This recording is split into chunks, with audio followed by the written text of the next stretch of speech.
Good evening, welcome to my driveway. I have just returned from the cinema, so it's a pretty soon after review. I just wanted to drive home before I did it, so I've been ruminating a little bit on the drive back. The film I went to see this evening is the latest installment in the Jurassic franchise. This is Jurassic World Rebirth, and it is the 7th Jurassic film? 7th? I think so. Maybe? I mean, let's just say yes. Maybe the 8th. I've lost track. Okay, so cards on the table. Let's talk about me and Jurassic films, just to give a bit of background. Original, big fan.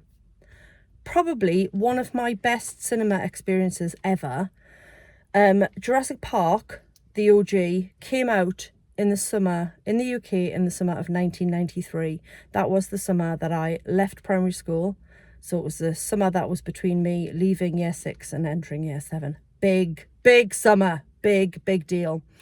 And I didn't go to see it initially. My parents didn't take me to the cinema very often. It was much later in the summer, so August time. I was up in Scotland, visiting my mum, who lives up there. And the day we saw it, it was just me and my mum and my big sister. And I don't know where my stepdad and stepsister were, but it was just the three of us. It was a whim. I don't know where the cinema was that we were in, maybe in Dundee, I don't know.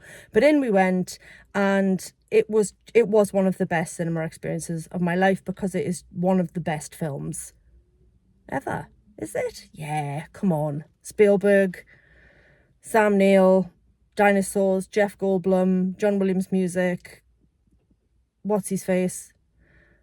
Richard Attenborough, thank you, brain. And it's wonderful, and I absolutely love the original. I'm not that keen on the second one. I think I've only seen it once or twice. The third one I saw at the cinema, and I will hold my hands up and say I thoroughly enjoyed it. I thought it was great fun. I can't decide if there's a fourth one before we went into the old Jurassic World stuff with Chris Pratt and Bryce Dallas Howard. I think I've seen one or two of those. Right.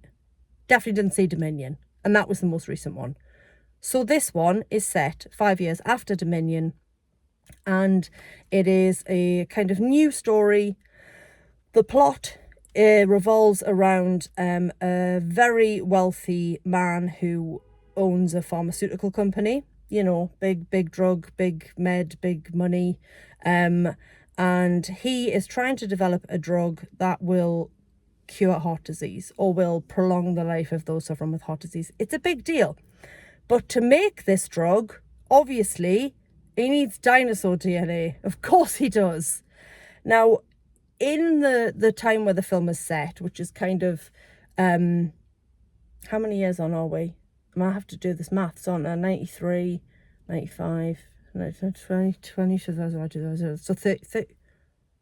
Is it really 35 years since I left primary school? Jesus Christ. God, I'm old. Oh, crikey Moses. So it's now 32 years on from when we first got dinosaurs back. I mean, we didn't, because it's not real. But in the world of Jurassic Park, Jurassic World, it's 32 years on, and the world is jaded. They're just not arsed. They're like, dinosaurs, schminosaurs. We're over it. We've done the theme parks. We've had the lunch boxes. We're bored now, like we're blasé.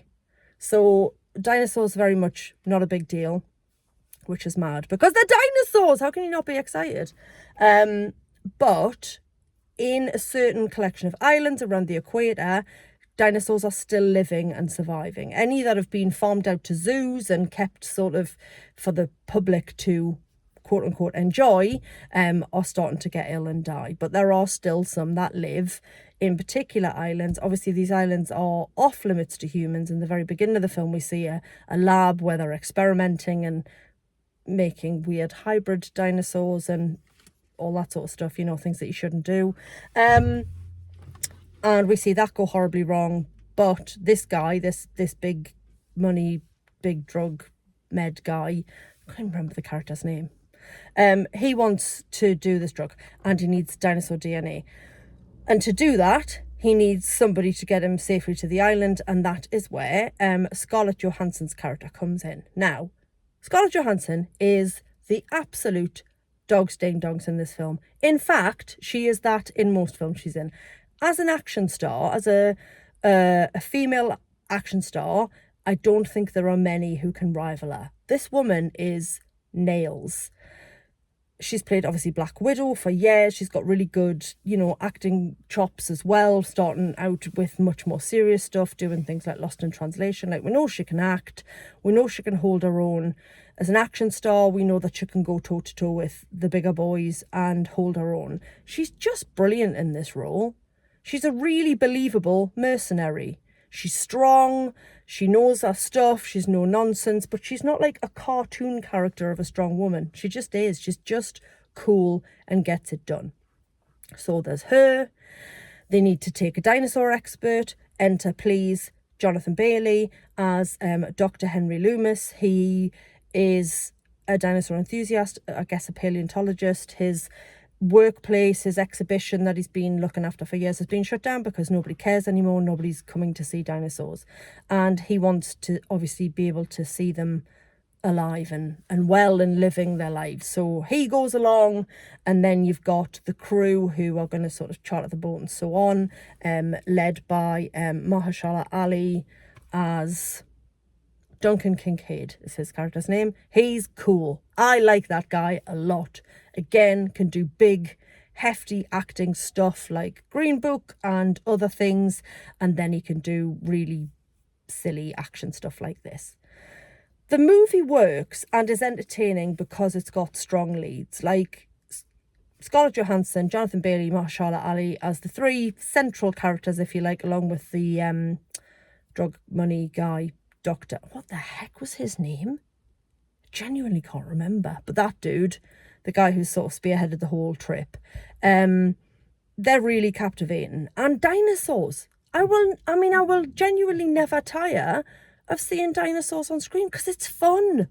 And they're really big and they're really scary. And then there's ones that aren't. And you go, dinosaurs. And then you go, dinosaurs. It's entertaining.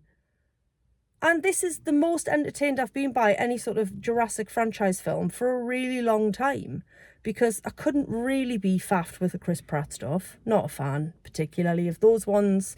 And like I say, I love 1 and 3 from the original trilogy. And this was just, it was good. They were on an island. All bets were off. They weren't safe. And there's some really hairy moments. Is it, like, amazing?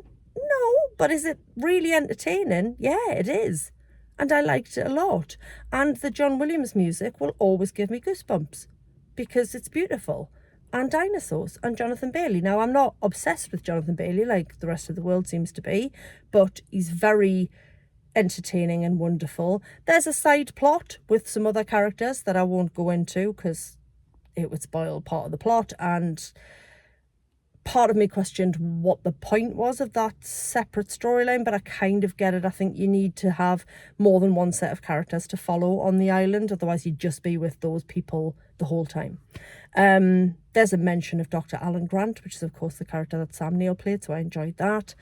But yeah, dinosaurs, action, scenery, John Williams music, lovely stuff. Directed by British director Gareth Edwards, who also directed Rogue One, not to be confused with the old rugby, Welsh rugby star / hero.